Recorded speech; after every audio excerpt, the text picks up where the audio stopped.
Hello, my name is Tom Felton from YouTube Premium's new show, Origin. Today I shall be answering some fan questions out of this rather delightful looking cup.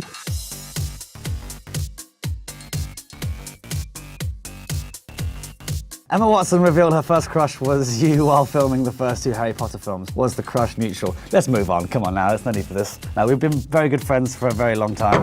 Leave it at that. Would you ever reprise your role as Draco Malfoy if the opportunity presented it? Of course, definitely. What did you enjoy the most about your time on set filming The Flash? Getting dancing lessons from Grant Gustin. He's a good mover and a groover and a fun chap to be with, so he would give me lessons. I haven't danced since, it's rather tragic. What drew you to the role of Logan in Origin? In which ways are you similar to him? Well, we look alike. We have the same coloured eyes. Logan and I are very different people. I think he comes from a rather broken family with rather crap friends, and Tom is quite the opposite. What drew me to it was the sort of multinational aspect of the show, the fact that it kind of goes around the globe in all 10 episodes. And Mika Watkins, our fearless showrunner and writer, she was instrumental in getting me on board. Not only is she a lovely person, she's also furiously talented. Did you take anything from the Harry Potter set? Technically, no.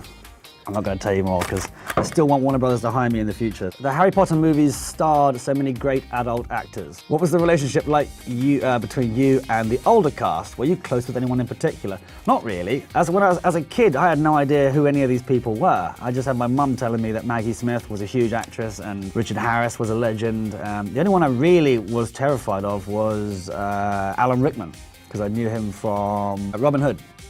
So I was pretty terrified of him. It took me quite a lot of courage just to say anything more than, "Good morning, Alan," to him, because he's pretty terrifying. I thought Gary Oldman was one of the cleaners at first, because he was so casually just walking around. Someone had to tell me that he was playing Sirius Black.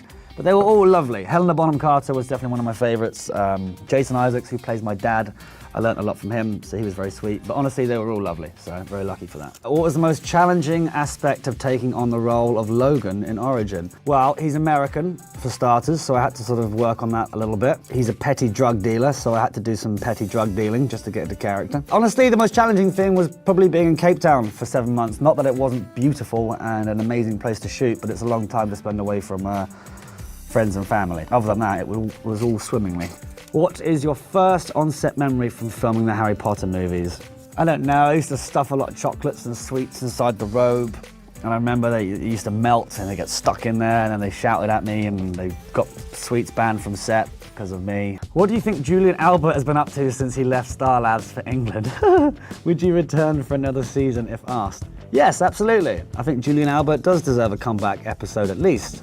What's he been up to? Waffling around in England, I suppose, yes. I'm not even sure what the excuse was that they gave for why Julian Albert didn't return, but he's bloody busy in England by the sounds of things. You've released music in the past. Are you planning on releasing more songs and potentially an album? Yes, I am. I'm still recording and still dibbling and daddling with a few tunes, and I do hope to make an EP at least, or a short album of some sort. I'm not sure when or how or why, but I'm going to do it at some point, so thank you for your interest. If you could go back and film one Harry Potter movie all over again, which one would it be and why? Bloody good questions, people. I'm enjoying these.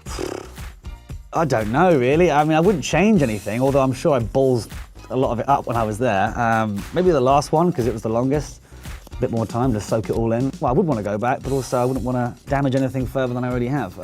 So maybe just the last one, that'd be fun. Does a text thread with you and the rest of the Harry Potter cast exist? Is there anyone who you keep in touch with the most? I think there is. I never answered it. I think I got in trouble with Emma once for not paying any contribution to that. But there is. We're all pretty naff with phones, to be honest with you, so I'm not sure how up-to-date it is. Well, Matthew Lewis, young Longbottom, he lives around the corner from me, so I see him quite regularly. Bonnie as well, who plays Ginny, she's around, so our dogs have hung out a couple times. But we always see each other in one way, shape or form, and so yes, it's always fun to keep in touch with them. What are you hoping audiences take away from Origin? Well, entertainment, for one. I hope you have a bloody good time watching it. But also, it does ask some really poignant questions about what we're doing on this planet, and is there any hope for us on another planet? You took Pottermore's sorting quiz and were sorted into Gryffindor. What would your hybrid house be? I'm definitely a Sliverdor. I think that's the correct term. Also, I don't think I'm actually Gryffindor. I tried to lie to the sorting hat by overly going with slithering answers, particularly dark, and I think it knew. So yes, my true house is yet to really be decided. What's your favourite behind-the-scenes memory with Daniel Radcliffe while shooting the Harry Potter films? Crikey, so many. I don't know, I remember having Simpsons trivia battles with him while in between doing Quidditch. We used to ask each other Simpsons questions, which he was much better at. Did Draco Malfoy get the ending he thought he deserved in Deathly Hallows? Absolutely not. He should have killed everyone and run off into the sunset. No, of course it was perfect.